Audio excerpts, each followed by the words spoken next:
પોરબંદર શહેરમાં શુક્રવારના સવારના 6 વાગ્યાથી શનિવારના 6 વાગ્યા સુધીમાં અંદાજિત 10 ઇંચ જેટલો વરસાદ છે તે વરસ્યો છે અને જાણે કે પોરબંદર શહેરમાં વરસાદ છે જાણે કે આકાશમાંથી આફતરૂપી વરસી રહ્યો હોય તે પ્રકારના દ્રશ્યો છે તે ખાસ કરીને સામે આવ્યા છે। જે પ્રમાણે મુશળધાર વરસાદ વરસ્યો છે, ભારે પવન ફૂંકાયો હતો, તેના કારણે પોરબંદર શહેરમાં અનેક જગ્યાએ ઝાડ ધરાશાયી થવાની ઘટના છે તે સામે આવી છે। ત્યારે અત્યારે પણ કયા પ્રકારની પરિસ્થિતિ છે અને ગઈકાલે રાત્રે કયા પ્રકારની પરિસ્થિતિ હતી તે અહીંના સ્થાનિક પાસેથી જાણવાનો પ્રયત્ન કરીશું। શું કહેશો, છેલ્લા 2 દિવસમાં કયા પ્રકારનો વરસાદ ને કયા પ્રકારની આફત પોરબંદર શહેરીજનોએ જોઈ છે?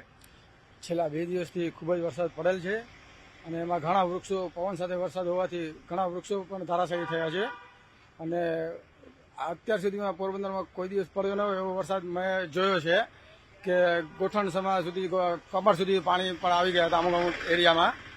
અમુક એરિયામાં તો એક માળ સુધી પાણીમાં ગરકાવ થઈ ગયો છે નીચાણવાળા વિસ્તારમાં।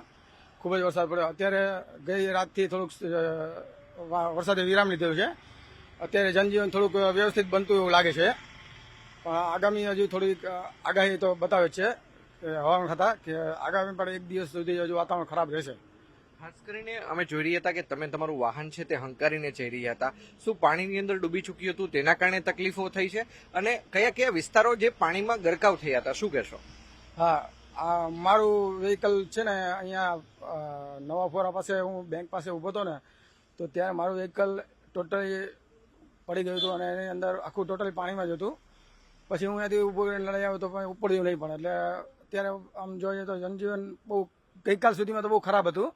આજે સવાર સુધીમાં, ગઈ રાત સુધીમાં થોડુંક સારું લાગ્યું। હવે થોડુંક જનજીવન વ્યવસ્થિત થતું લાગે છે એવું, પણ ઘણા વૃક્ષો ધરાશાયી થયા છે એના કારણે પણ બધાને અપીલ છે કે કોઈ બહાર બને ત્યાં સુધી કામ સિવાય નીકળવું નહીં। અને નીચાણવાળા વિસ્તારમાં જેમ કે ખાડી કાંઠામાં અને જેમ કે રિવરફ્રન્ટની બાજુમાં જે ખાડી કાંઠો છે ત્યાં પણ ખૂબ જ વરસાદ છે, એના કારણે બહુ એક માળ આખો પાણીમાં ડૂબી ગયેલ છે। ચોક્કસ, તો અનેક એવી જગ્યા છે કે જ્યાં હજુ પણ પાણી ભરાયેલા છે, તો અનેક એવી જગ્યા છે કે જ્યાં હાલ હવે પાણી છે તે ઓસરી ચૂક્યા છે ને જેના કારણે જનજીવન છે તે હવે સામાન્ય બનતું હોય તેવું જણાઈ રહ્યું છે। સતત બીજા દિવસે પોરબંદર શહેર તેમજ પોરબંદર જિલ્લાની તમામ શાળાઓ તેમજ કોલેજોની અંદર જાહેર રજા આપવામાં આવી છે। અંકિત પોપટ, ન્યૂઝ 18 ગુજરાતી, પોરબંદર। उपलब्ध राहत सामग्री है उसको हम लोग जल्दी से जल्दी मूव कर रहे हैं जिससे कि रिस्टोरेशन हम लोग तेज कर सकें। पहली खेप जो राहत सामग्री की है वो आ चुकी है, उसकी अनलोडिंग पूरी हो गई है और अब दूसरी खेप भी हम लोग बगल के स्टेशन में इकट्ठा कर लिए हैं और जल्दी जल्दी हम लोग सारा मटेरियल यहाँ ले आएंगे और जरूरी टीम्स हमारी लगी हुई हैं।